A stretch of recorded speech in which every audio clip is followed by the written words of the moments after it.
이건 범죄 이야기입니다. 아직 일어나지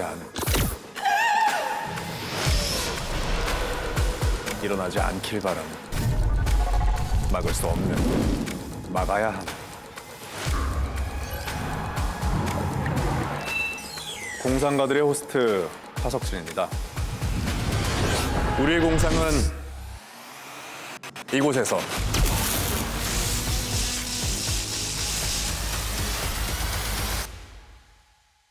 현실이 됩니다.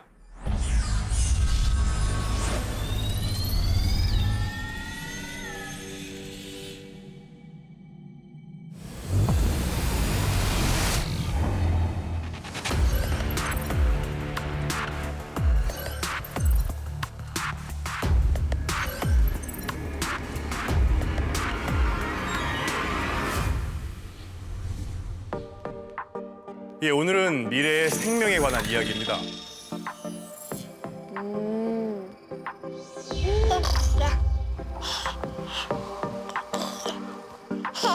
이야기가 미래의 생명과 관련이 있어요? 이 아기를 보니까 베이비 X라고 하는 프로젝트가 생각이 나네요. 베이비 뭐요? 베이비 X. 한 인공지능 연구팀에서 만든 가상인간인데요. 네. 아기를 만든 거예요. 가상 캐릭터에 생명을 불어넣어서 정말 인간처럼 만들 수 있을까라고 해서 만들어진 프로젝트입니다. 가상 캐릭터의 생명이요? 온라인상에서 생명을 시뮬레이션하는 시도들은 굉장히 많이 이루어졌었는데요. 사람과 상호작용할 수 있는 형태의 생명을 만든다는 게 포인트고요. 그렇게 하기 위해서 감정을 시뮬레이션할 수 있는 호르몬도 부여를 하고요. 그래서 무서우면은 공포의 반응을 보이기도 하고 놀아주면은 웃기도 하고 이러한 다양한 상호작용을 할 수 있는 형태의 가상인간으로 만들었습니다. 제가 남동생이 둘 있거든요. 동생들 아기 때 모습이 생생히 기억나는데 너무 귀여웠거든요. 근데 이렇게 만져볼 수도 없이 컴퓨터에서만 봐야 한다는 건 좀 슬플 것 같아요. 현실로 좀 데려오고 싶을 것 같은데. 인공으로 생명체를 만드는 연구는 어디까지 진행이 됐냐면 심장 같은 장기나 인공 피부 같은 거를 만들어내서 인간의 부분들을 제조할 수 있는 바이오 프린팅 기술까지도 나와 있습니다. 그게 무슨 말이죠, 박사님? 그러니까 바이오 프린팅이라고 하는 거는 우리가 마치 3D 프린터 아세요? 네, 압니다. 네, 3D 프린터로 어떤 물건들을 쭉 이렇게 제조할 수 있는 형태로 나와 있잖아요. 게임 캐릭터. 아닙니다. 그것보다도 이제 램프나 어떤 가구 이런 것들을 직접 집에서 제작할 수 네. 있는 3D 프린터들이 있는데요. 네. 바이오 프린터는 실제로 인간을 구성하고 있는 세포들을 섞어서 바이오 잉크라는 걸 만들게 되면 인공 장기 또는 인간의 조직을 만들어낼 수 있는 그러한 프린터를 바이오 프린터라고 부르고 그걸 바이오 프린팅 기술이라고 얘기합니다. 아니 그러면 사람도 찍어낼 수 있다는 건가요? 네. 아직까지 사람을 만들어내는 시도도 없었고 사람을 구성하고 있는 혈액, 신경, 근육 너무 많은 조직들이 필요하다 보니까 이건 좀 어렵기는 한데 기본적으로 사람의 목숨을 살리는데 사용하기 위한 기술로서 연구가 되고 있습니다. 잠깐만요, 박사님. 전 오늘도 또 걱정이 되는데요. 네. 어떤 걱정인가요? 그리 항상 이용 목적은 항상 좋은 거였죠. 하지만 그걸 쓰는 사람이 있어서 악용도 될 수 있고 남용도 될 수 있잖아요. 네. 3D 프린팅 같은 경우는 지금 총기를 만드는 데 사용되고 있단 말이에요. 범죄에 악용되고 있는데 이게 바이오 프린팅도 안 그러려는 법이 없잖아요. 인간의 존엄성이라든지 생명 경시가 올 수 있을 것 같거든요. 그러면은 저는 복제인간 같은 게 좀 나올까 봐 무섭기도 한데 어떻게 될까요, 이게? 어떻게 될지 미래로 한번 가볼까요? 지금부터 저는 미래의 수사관이 되어 여러분들에게 이야기를 들려드리겠습니다. 공상은 지금부터입니다.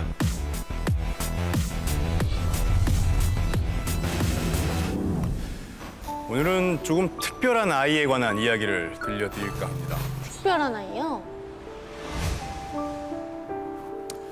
이 아이의 이름은 비코. 아, 너무 귀엽네요. 아, 가상 세계에서 태어나고 자라 현실로 나온 최초의 아기죠. 와, 아까 그 베이비 X처럼요? 그럼 저 아기는 진짜예요, 가짜예요?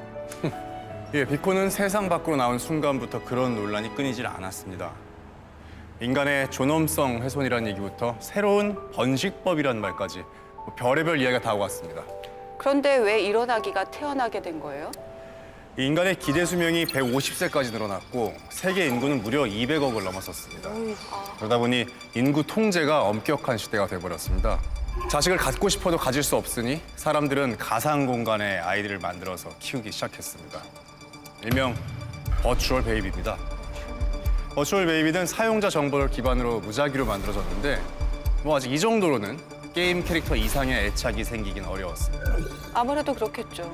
그런데 한 부부가 조금 특별한 시도를 합니다. 이 부부의 경우 가상일지언정 자연 출산으로 아이를 낳아 기르길 바랬죠. 아, 그게 무슨 말이에요? 가상에서 자연 출산한다고요? 굳이 그럴 필요가 있을까요? 쉽고 편리하게 만들어지는 게 좀 싫었다고 합니다.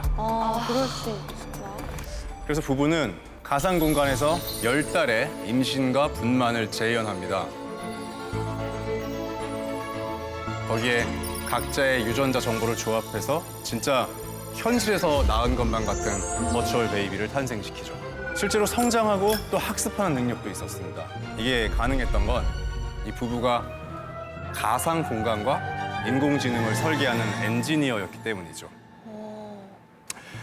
처음에는 다른 사람들처럼 비코를 가상 공간 안에서만 키우려고 했다고 합니다.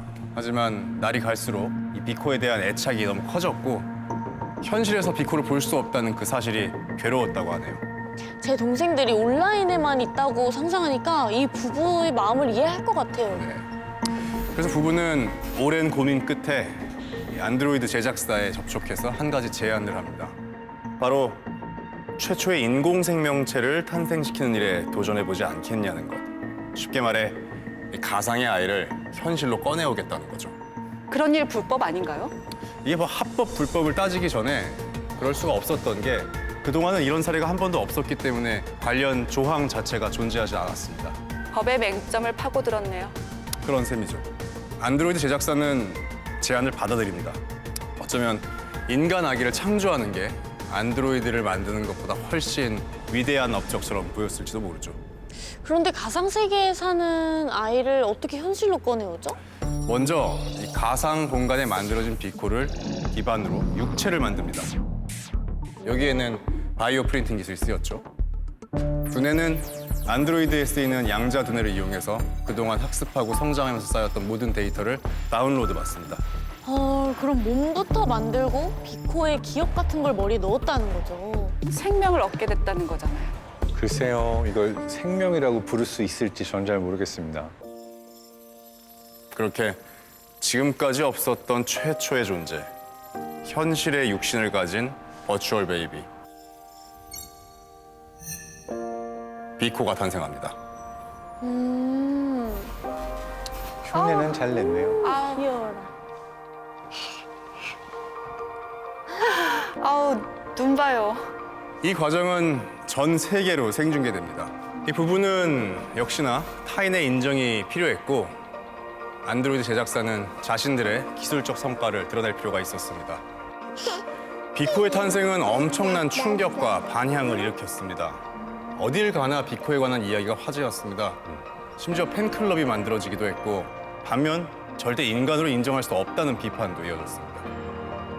한편 비코의 엄마는 이런 인터뷰로 했습니다. 그렇게 복잡한 문제가 아니에요. 가상이든 현실이든 달라지는 건 없어요. 저는 아이를 낳았고 이 아이는 저와 제 남편을 쏙 빼닮았죠. 우린 그 아이를 좀 더 오래 볼 수 있게 된 것뿐이에요. 비코가 너무 예쁘고 귀엽긴 한데 인간이라고 인정할 수 있을까요? 그렇게 되면 인간을 본뜬 건 거의 다 인간이라고 해야 되지 않을까요? 저도 동의합니다. 가상 인물이 낳은 가상 아기 아니에요? 맞아요. 그럼 저는 사실 인정할 수 없을 것 같아요. 그냥 인간을 닮은 로봇 펫, 네. 장난감에 가깝지 않을까 생각합니다. 그런데 인구 통제가 철저하다고 하지 않았어요? 네, 맞습니다. 사실 너도 이렇게 버추얼 베이비를 현실로 데리고 나와버리면 인구 통제 정책이 사실상 유명무실해질 상황이죠. 실제로 이 사건 이후로 거의 곧바로 금지법이 발의되기도 했습니다. 그런데 비코가 실종됐다는 신고가 들어옵니다. 비코가 가상세계에서 현실로 나온 지 한 달도 되지 않았던 때 모두가 잠든 새벽 비코 할머니에게서요. 애 엄마가 잠깐 화장실에 나왔다가 방에 들어갔는데 아이가 없었다고 하네요. 집안이랑 주변을 다 찾아봤는데 없어요. 아휴, 도대체 어딜 간 건지. 아이고. 어린아이인데 어떡하죠? 곧바로 현장으로 출동했습니다. 그나마 진정이 된 비코의 아빠가 아이의 방으로 저를 안내했습니다. 문 단속은 철저했고 방범 시스템도 작동하고 있었죠. 이 알람이 울리지 않았다는 사실이 수상했지만 나중에 조사하도록 한 다음 방을 좀 둘러봤습니다. 외부와 이어진 통로는 방이 나 있는 커다란 창문뿐이었습니다. 2층이지만 앞쪽에 도로가 있어서 이 차량을 이용할 수도 있었죠. 차량 이용 여부를 확인해봤나요? 예, 아니나 다를까 근처 감시 카메라에 이 승합차가 빠르게 이동하는 것이 찍혀 있었습니다. 거기에 남성과 아이 하나가 타고 있다는 것까지 나왔는데 아이의 인상착의가 비코와 일치했습니다. 납치범이네요. 맞죠? 곧바로 차량 정보를 조회했고 소유주가 나왔습니다. 근방에 거주하는 체드라는 남성. 그런데 체드라는 이름을 들은 아이의 아빠가 예상치 못한 이야기를 들려줬습니다. 누군지 알아요, 그 사람. 며칠 전에 이상한 전화를 받았어요. 우리 아이가 우리 가족이 신성을 모독한다면서 저주를 퍼붓더라고요.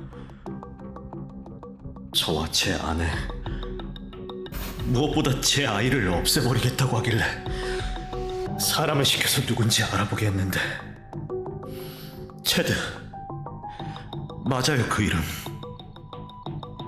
그냥 하찮고 불쌍한 사람이라고만 생각했는데 저는 당장 차량의 위치를 추적하도록 했습니다. 다행히 멀리 가지는 못한 상태였습니다. 차량은 부부의 집에서 10km 정도 떨어진 어느 강변에 서 있었습니다. 아, 어서 잡으러 가야겠네요. 저는 곧장 출발했습니다. 그런데 조금 수상한 점은 차가 계속 정지해 있다는 점이었죠. 어쩌면 이 강변에서 뭔가 일을 벌이고 있는 건지도 몰랐습니다. 설마. 바로 그렇게 근처에 도착했을 때도 체드의 차는 그대로 주차된 채였습니다. 아마도 추적을 당할 것 같으니까 차를 주차시켜 놓고 차를 버리고 도주한 거 아닐까요? 수사에 혼선을 주기 위해서. 저는 천천히 체드의 차로 가서 문을 열었습니다. 그런데 차 안에는 체드만 홀로 남아 있었습니다. 그것도 기절한 채로. 비코는 어디 가고 체드만 혼자 기절해 있는 거죠? 딱히 외상이 없는 걸로 봐선 전기 충격기 같은 것에 당한 건가 싶기도 했죠. 체드를 흔들어 깨우자 곧 정신을 차렸습니다. 저는 수갑을 채운 뒤 비코의 행방에 대해 물었습니다. 처음엔 딱 잡아 떼더니 감시 카메라에 모두 찍혔다고 하자 비코를 없앨 생각은 없었고 그냥 어디 멀리 갖다 버리려고 했다면서 죄를 실토하더군요. 그러더니 조금 이상한 말을 했습니다. 아니, 근데 왜 또 와서 괴롭히는데? 아이는 당신들이 데려갔잖아. 안드로이드 경감 보냈잖아, 이 망한 새끼들아. 아니, 그리고 아이? 따지고 보면 인형 같은 거 아니야? 이 체드의 말에 따르면 안드로이드 경관이 차를 세우고 비코를 데려가도록 했고 체드가 저항하자 무기를 써서 기절시켰다는 겁니다. 즉 비코는 이미 구출됐다는 거죠. 그런데 이 안드로이드 경관이 출동했다는 보고는 전혀 없었거든요. 비코가 구출됐는데 좀 이상한데요? 별일이 없었으면 좋겠어요. 제가 봤을 때 세 가지 가능성이 있을 것 같아요. 첫 번째, 최대 자작극일 수 있을 것 같고 만약에 이것이 진실이라고 한다면 안드로이드, 진짜 안드로이드일 수 있고 안드로이드로 위장한 사람일 수도 있을 것 같아요. 예, 일단 체드는 구속을 해두고 근방에 배치된 안드로이드 경관을 검색했습니다. 뭔가 좀 이상했습니다. 안드로이드가 인간을 상대로 그렇게 쉽게 무력을 사용한 것도 조금 의심스러웠습니다. 그렇죠. 혹시 누가 안드로이드 경관으로 변장을 한 거 아닐까요? 그럴 수도 있죠. 어쨌든 그 아이에겐 적이 많았으니까요. 3살짜리 아이가 적이 많다니까 좀 딱하네요. 맞아요. 좀 안 됐어요. 아기로 볼 수 있을까요? 그런데 갑자기 아이의 부모에게서 연락이 왔습니다. 비코의 엄마였는데 걔가 무슨 잘못이 있어? 이게 내 새끼 살려내!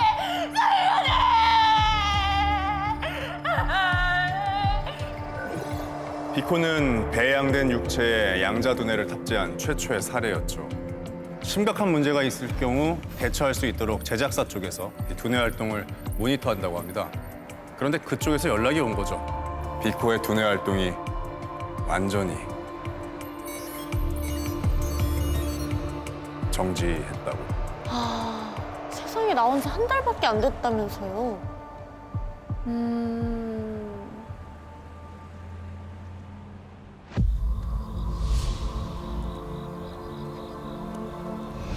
이 비코를 데려간 자가 멀리는 아직 못 갔을 거라는 생각에 전력을 다해 근방을 수색했습니다.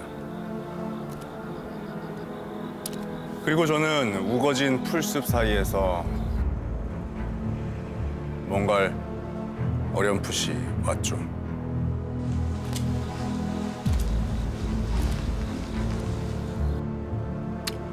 비코였습니다. 그 모습이 어땠는지 정확하게 묘사하지는 않겠습니다. 그저 완전히 회생 불가능한 상태였다는 점만 말씀드리겠습니다.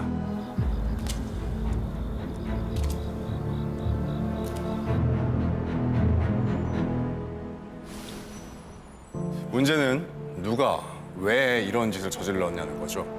일단 누구인지는 정확하게 알 수는 없지만 어쨌든 비코는 3살짜리 아기의 모습을 가지고 있어요. 근데 그걸 망가뜨렸다라는 거는 이 사람 자체에 대해서 이걸 정말 철저하게 인형으로 봤다라는 거고 감정을 배제했다라는 거고요. 또한 아예 못 쓰게 만든 목적이 명확하네요. 일단은 아까 체드가 말한 안드로이드 경관의 정체부터 밝혀보는 것이 우선일 것 같다는 느낌이 드는데요. 저는 마침 바로 근처에 있던 안드로이드 경관을 호출해서 비코의 잔해를 수습하도록 하고 본부에 비코를 발견했다고 보고했습니다. 그런데 이 잔해를 수습하던 안드로이드 경관 말입니다. 이 가슴 쪽 옷깃에 얼룩이 있더군요. 어딘지 좀 석연찮은 흔적이었습니다. 끈적한 기름처럼 보였는데 이게 묻은 지 얼마 안 된 것처럼 보였습니다. 저는 안드로이드 경관에게 그 얼룩이 뭔지 물었습니다. 지금 제가 수습하고 있는 유기체에 윤활유가 묻은 겁니다. 거기 뭐가 닿을 리가 없는데 그게 무슨 말이냐고 묻자 이 유기체를 파괴할 때 묻은 겁니다. 에? 이게 무슨 말이죠?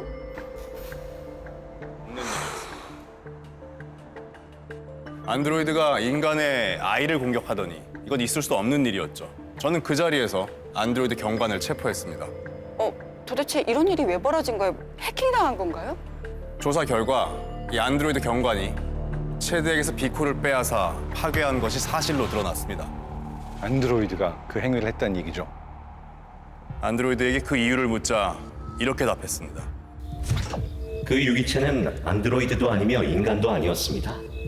정의 불가능한 무언가였습니다. 인간과 세계에 위협이 될 수 있다고 판단했습니다.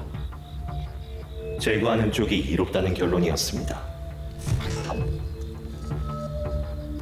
저는 잘 이해가 안 되는데 이 잘 모른다고 무조건 이렇게 없애도 되는 건지 싶어요. 예측할 수 없고 정의되지 않는 것이라 죽였다, 없앴다. 전 이 논리가 너무 무서운데요. 무언가 자기한테 위협이 되니까 제거했다라는 뜻처럼 보여서 이게 안드로이드가 맞나? 안드로이드 알고리즘에 대체 뭘 넣는지 모르겠는데요.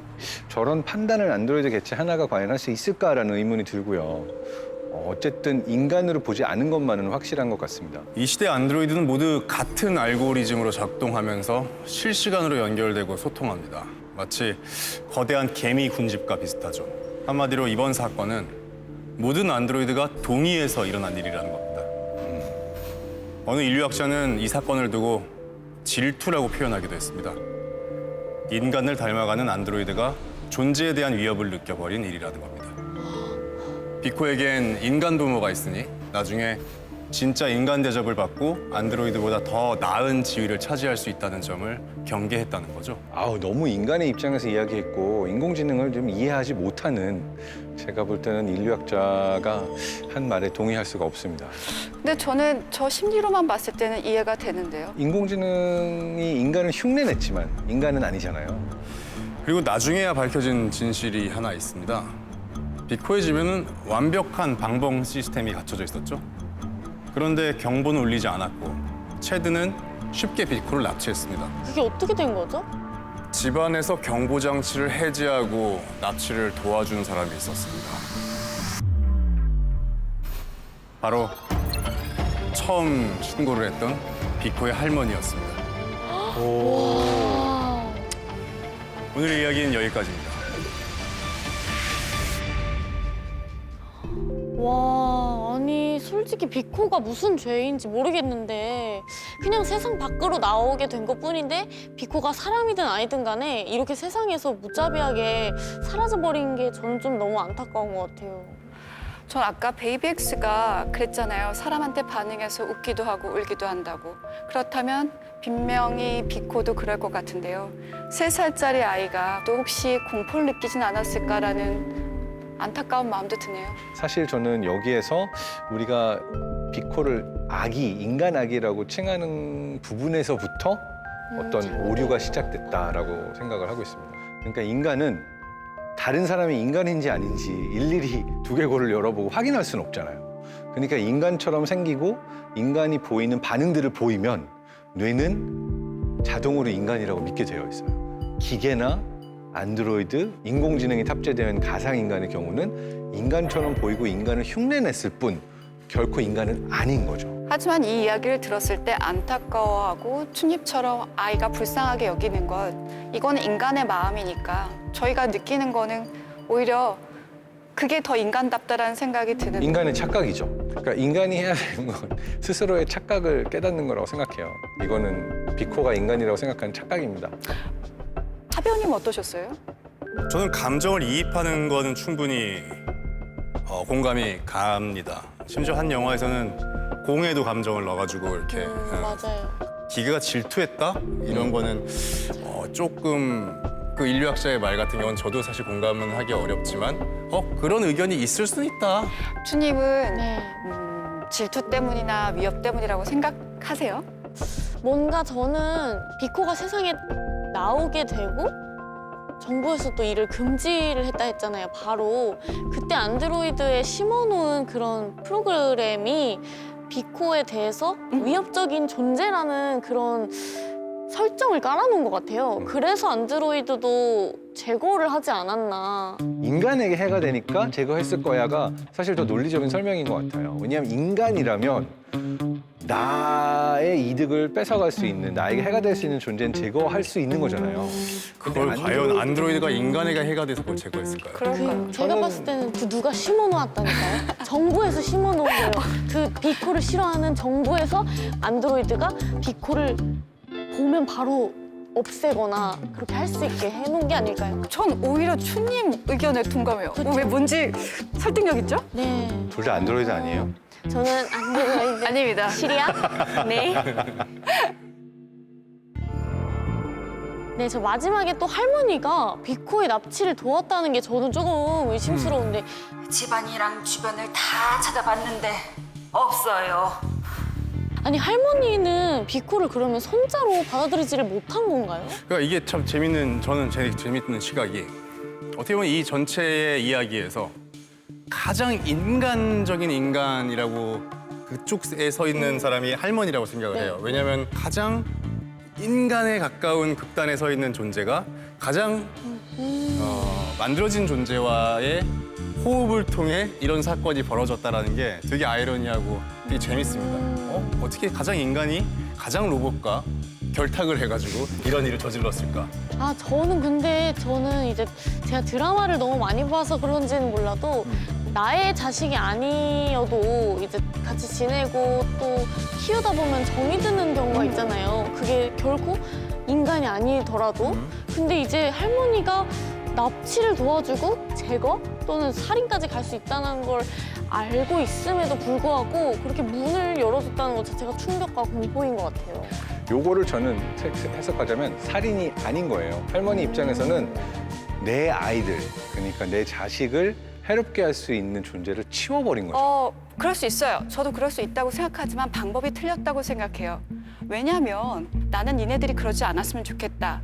나는 너네들이 좀 더 현실적이었으면 좋겠다라고 얘기할 수 있는 방법들이 있는데 이걸 납치를 통해서 이 비코를 죽임으로써 저는 이게 사랑이라기보다는 또 한 번 부부한테 상처를 줬다고 근데 생각해요. 오죽하면 할머니가 그랬을까요? 잘 생각해보면 이 부모의 경우에는 거의 망상의 수준에 이르렀다고 생각이 돼요. 할머니가 보기에는 대화가 통하지 않고 가상 인간인 아기를 진짜 자신들의 아기라고 굳게 믿고 있는 이 부부가 사실은 너무나 내가 구해줘야 될 것 같은 그런 망상에 들어가 있는 사람들이 아닐까 생각하지 않았나. 이 어쨌든 부부의 소유물이에요. 만약 인간이 아니더라고 하더라도요. 그렇다면 그걸 없앤 거예요. 파기한 거예요. 이거는 제가 기물파손죄에 해당할 수 있지만 아무리 사랑이 살인은 아니죠. 아무리 사랑이 깊다고 해도 동의되지 않고 합의되지 않은 것을 일방적으로 행하는 것은 전 그건 사랑이라고 생각하지 않아요. 이거는 엄연한 범죄예요. 저는 인간이 아니기 때문에 범죄가 아니죠. 모두 다 지금 비코가 인간이 아니라는 건 알아요.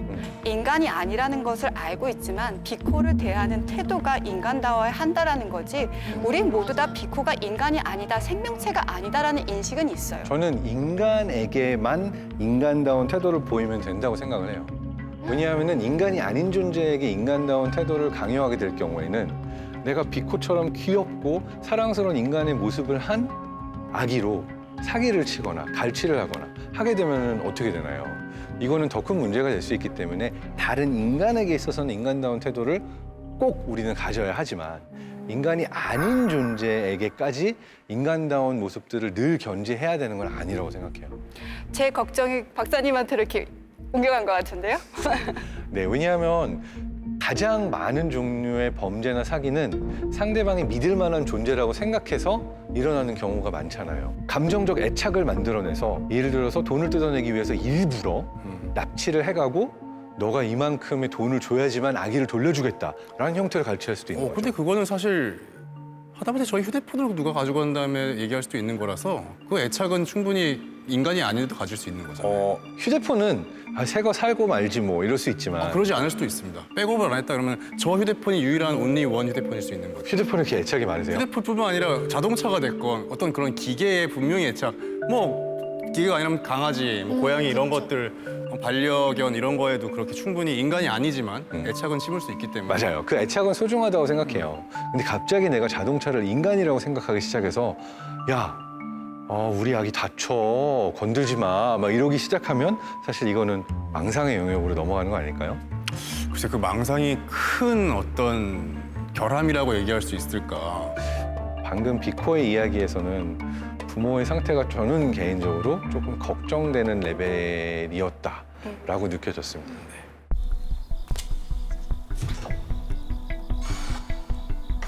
이 유기체를 파괴할 때 묻은 겁니다. 궁금한 게 안드로이드가 정확히 뭔가요, 박사님? 맞아요. 로봇은 사실 어떤 형체든 다 할 수 있잖아요. 네. 강아지 로봇도 있을 수 있고 스타워즈에 나오는 것처럼 동그란 구체 모양일 수도 있고 근데 인간처럼 생긴 로봇을 안드로이드라고 부릅니다. 겉으로 보기엔 인간과 구분을 할 수가 없는 거죠.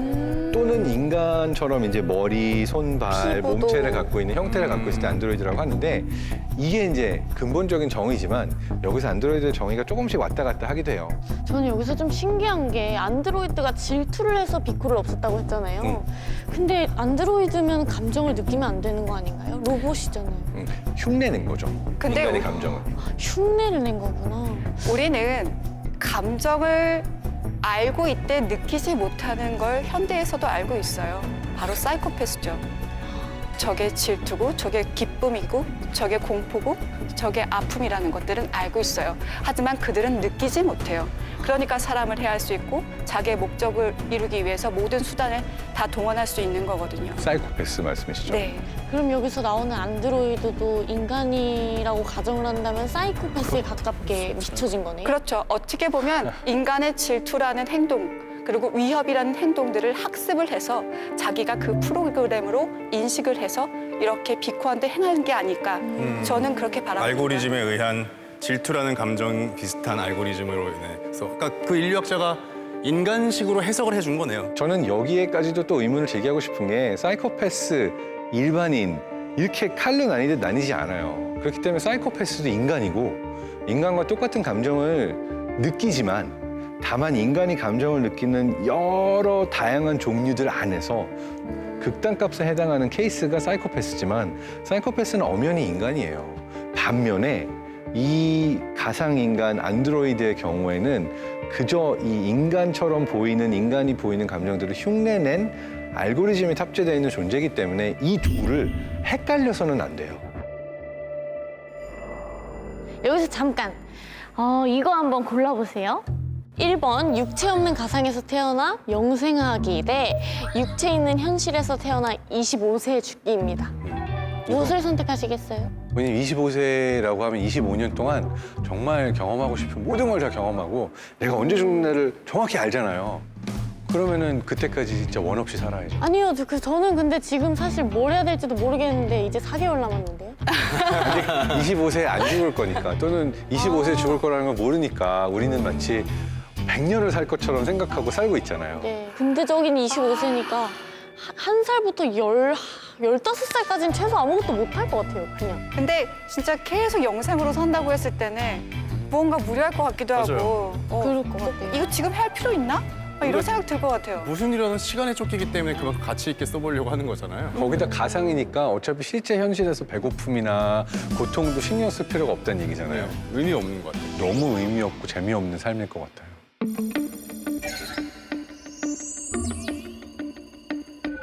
이 부부의 관점에서는 비코는 100% 이들의 자식이었죠.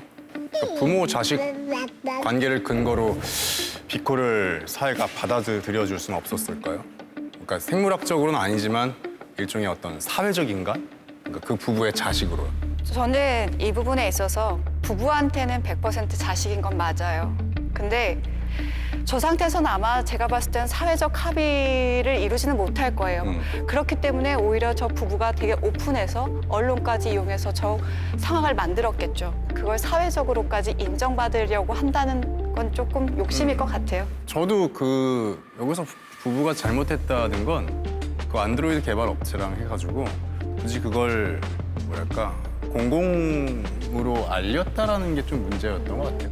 모든 어떤 이런 비극의 서막이 그런 공개하고자 하는 그 이슈 때문이 아니었나라는 생각이 들 정도로 단지 그게 아니었으면 그냥 자기 집에서 그렇게 키우는 거 누가 뭐라 해요. 그러니까 아기의 할머니가 된 그 사람을 제외하고는 그 가정 내에서는 자기들끼리 올망졸망 잘 살아갈 수 있었을 텐데라는 생각이 듭니다. 부부는 이 아이가 정말 부부의 자식으로 사회가 인정을 해주기를 바랬을 텐데 사실 이건 기술이 발전하고 비코가 성장하면서 변화하면서 아무런 피해가 없다고 해도 자식으로는 인정하기 어렵지 않을까 저도 그렇게 생각을 해요. 그러니까 인간이라는 존재는 한 개체로 만들어져서 변화하지 않는 존재가 아니라 어떤 환경과 어떤 다른 사람들을 만나느냐에 따라서 계속해서 피드백을 주고받으면서 변화해 나가고 성장해 나가는 그런 유기적인 관계 속의 존재거든요. 새로운 존재로 발전해 나가는 과정 자체가 없기 때문에 저는 인간으로 인정하기가 어려운 것 같아요. 저는 그런 상상도 해봤습니다. 이 부모들은 인간이잖아요. 노화가 돼서 만약에 이런 사고가 안 나고 계속 키웠다. 그러니까 계속 3살인 비코를 부모들은 150살까지 살았을 때 자신들의 어떤 임종을 앞두고는 그 비코를 어떻게 할 건지에 대한 생각도 궁금하긴 하더라고요. 비코는 그럼 안 늙나요? 비코는 3살 상태에 머무르는. 머물러 있고. 어떠한 한순간에 멈춰 있는 것 자체가 결국은 제대로 된 관계가 될 수 있을까라는 질문을 던지게 되거든요. 근데 비코의 그리고 경우도 비슷한 것 같아요. 이런 얘기를 통해서 우리가 책임이라는 것들을 다시 한번 생각해야 될 것 같아요. 우리는 수명을 다했는데 이 아이가 혼자 남아요. 그렇다면 이 아이를 어떻게 할 것인가? 그런 부분까지 고려했을까요? 사실 뭐 인간이란 어떤 존재인가라는 질문도 던지지만 더 근본적으로는 생명이란 무엇인가와도 맞닿아 있기도 하죠.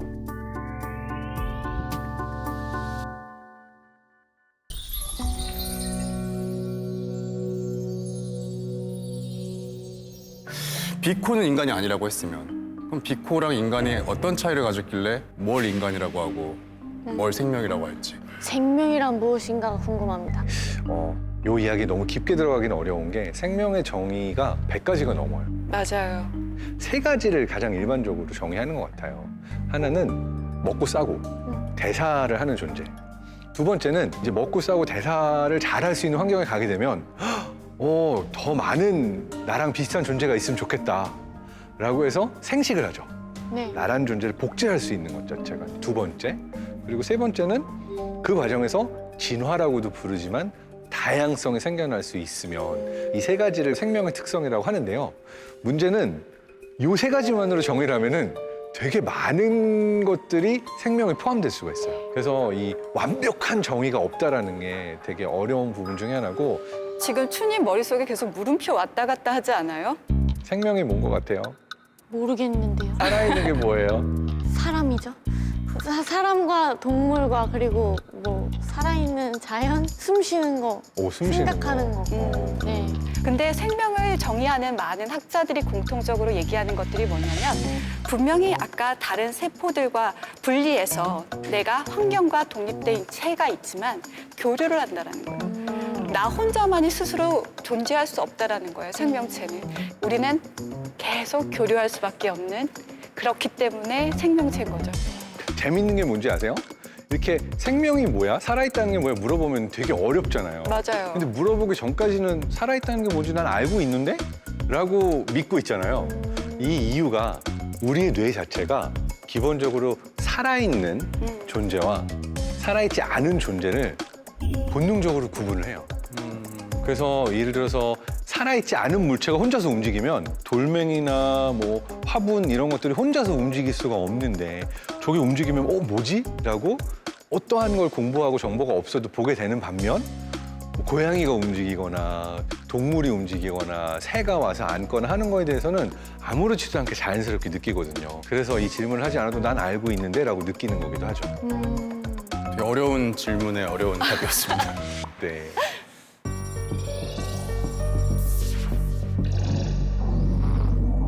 그러면 비코는 가상에서 현실로 나온 거잖아요. 네. 이게 가능성이 있는 얘기인가요?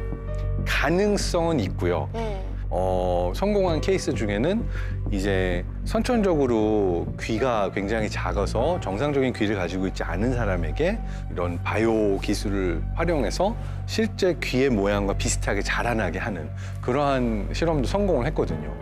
그래서 이런 형태로 어떤 부분이나 장기를 자라나게 하는 기술은 가능하고요. 그런데 이제 아기처럼 인간처럼 어마어마하게 많은 혈관과 신경과 세포가 다 있는 존재를 이렇게 조합해서 만드는 것은 아직까지는 불가능합니다. 이게 혹시 범죄에 악용될 가능성은 또 있을까요? 만약에 이런 바이오 프린팅 기술이 악용된다면 어디에 쓸 것 같으세요? 군사, 콩밥할 때 공법할 때. 장기매매. 이런 것도 상상할 수 있어요. 하석진 배우님 눈이 너무 예쁘다. 그다음에 성형외과 가서 하석진 배우님 눈 주세요. 이러면 하석진 그럴 수도 배우님의 있겠네요. 눈하고 똑같은 눈을 넣는 네. 그렇게 이제 인공장기를 사용하는 악용되는 케이스도 그럴 수도 상상할 수 있겠죠. 맞아요. 저는 근데 그 이면에 이런 장기를 바이오 프린팅 기술로 만들려고 한다면 분명히 내 생체 정보가 있겠죠. 네. 그럼 이제 저장이 돼 있겠죠. 근데 이 생체 정보가 해킹을 통해서라든지 아니면 다른 사람한테 유출될 수 있어요. 만약에 내 지문이 누군가가 이용할 수 있다고 한다면 다른 사람들의 신체인데 내 지문을 갖고 범죄를 저지를 수도 있잖아요. 명의 도용 같은 것도 맞아요. 할 거고요. 근데 저는 오히려 이 케이스는 범죄를 예방할 수 있을 것 같아요. 그러니까 사실 큰 문제가 되는 게 장기 매매잖아요. 그러니까 정말 사람을 납치해 가다가 장기 매매한 끔찍한 일들이 일어나는데 만약 이렇게 인간의 장기를 직접 바이오 프린팅으로 만들어낼 수 있다고 한다면 그러네요. 사실 장기 매매 같은 게 있을 이유가 그렇죠, 없기 때문에 그렇죠. 오히려 그 범죄 영역을 없어지게 만드는 데 기여할 수 있다라고 생각이 되고요. 두 오히려 번째는 장기 이식이라는 게 어려워요. 왜냐하면 면역 반응 때문에 바이오 프린팅 기술은 내 몸의 세포를 가지고 장기를 만들 수가 있으니까 그런 면역 반응을 되게 크게 걱정할 필요가 없이 내 몸 맞춤형으로 내 몸의 세포를 이용해서 장기를 만들 수 있다라는 영역도 열리기 때문에 저는 범죄보다는 오히려 그런 범죄를 뿌리 뽑을 수 있는 아니죠. 사람들은 그걸 이용합니다. 그렇다면 내가 장기를 끼워서 바꿀 수 있다고 한다면 사람들은 어떻게 할까요? 장기를 일부러 훼손시켜서 교체할 수 있으니까 보험 사기 같은 것들을 또 할 수 있어요. 범죄에 대해서 너무 많이 알면 멘탈이 나갈 것 같아요. 저도 이렇게 듣다 보니까 이런 기술을 악용을 한다고 생각하면 조금 끔찍하고 좋은 쪽으로만 발전이 됐으면 좋겠어요. 네. 만약 가상세계에서 뭔가를 데리고 나올 수 있다면 어떤 무언가를 가지고 데리고 나오고 싶으세요? 저는 요즘에 제 얘기를 많이 들어줄 수 있는 사람이 필요하거든요. 막 집에 들어갔는데 오늘 하루 종일 제가 막 쌓여 있었던 것들이 있잖아요. 그랬을 때 그냥 이렇게 뭐 지금의 인공지능처럼 그런 게 아니라 들어주면서 끄떡끄떡 해주고 안아주고 막 이렇게 뭔가 저를 힐링해줄 수 있는 춘님 왜요? 왜 그러면은 결혼을 하셔야 될 것 같은데요? 그 실제 인간이랑 네. 네, 일단은 가상에서 갖고 올게요. 그렇군요. 그렇군요. 저는 반대로 사실은 격투기 스포츠나 격투기 게임을 되게 좋아하는 편이거든요. 근데 실제 사람하고 싸울 때는 진짜 온 힘을 다해서 때리거나 아프게 하는 것 자체가 굉장히 큰 망설임이 있어요. 격투기 게임을 하듯이 링 파트너? 실제로 링 파트너로 스파링 네, 파트너. 스파링 파트너 그런데 사용할 수 있지 않을까. 저도 똑같은 생각이에요. 제가 배드민턴을 하거든요. 근데 혼자서는 할 수 없는 스포츠잖아요. 가상세계에서 나와 비슷한 실력을 가진 AI가 이렇게 게임을 같이 해주면 나는 여가 생활을 정말 잘 보낼 수 있겠다. 집에서 지금처럼 TV만 보고 심심하게 지내지 않고 너무 재밌겠다. 네, 운동을 이렇게 하러 다니면 너무 좋겠다라고 생각을 하죠. 근데 방금 이제 스파링 파트너까지 갔잖아요. 여기서 조금만 더 가면 위험해져요. 어느 순간 가상과 현실이 헷갈리기 시작하면서 그렇구나. 실제 인간에게도 폭력적인 행동을 보이게 되면 어떡하나 걱정도 될 것 같아요. 하배우님은 뭐 갖고 싶어요? 저는 직구 같은 거 하잖아요. 그냥 얘 외국에 보내가지고 야 네가 좀 사와라 나 일하고 있을게 이런 거. 하석진 2, 3, 4 만든 다음에 얘는 독일에 가서 직구시키고 얘는 미국에 가서 쇼핑이 직구시키고. 됐고 그러니까 제가 한 번에 스케줄 때문에 혹은 뭐 다른 일정 때문에 못 가는 동시에 여러 가지 일을 시킬 수 있는. 우리 중에 돈은 하석진 배우님이 제일 많이 벌겠네요.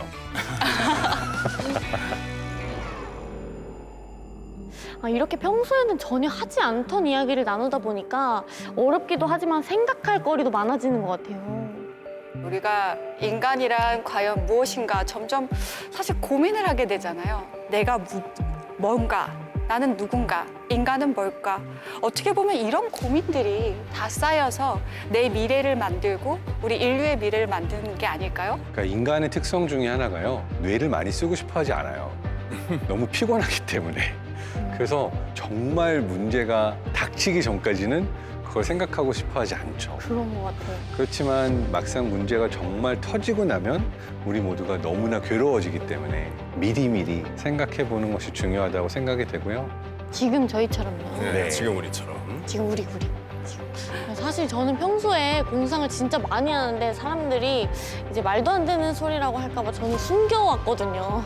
그런데 이제 공상을 하는 게 굉장히 중요하다는 걸 저는 깨달았고 쓸데없는 생각이 아니라는 것도 깨달았습니다. 오. 그렇죠. 이 공상이 때로는 현실이 되기도 하고 그리고 이제 앞으로 미래가 될 거기도 하니까요. 앞으로 숨기지 않고 네. 계속 얘기하고 또 공상하고 하다 보면은 좀 더 나은 미래를 맞이할 수 있는 준비가 될 것 같다는 생각이 듭니다. 그러게요. 와, 마음 미래를 위하여. 춘님의 미래는 더 밝아졌네요. 예, 공상가들은 이렇게 여기서 마무리되지만 공상은 앞으로도 멈추지 않을 겁니다. 공상은 계속됩니다.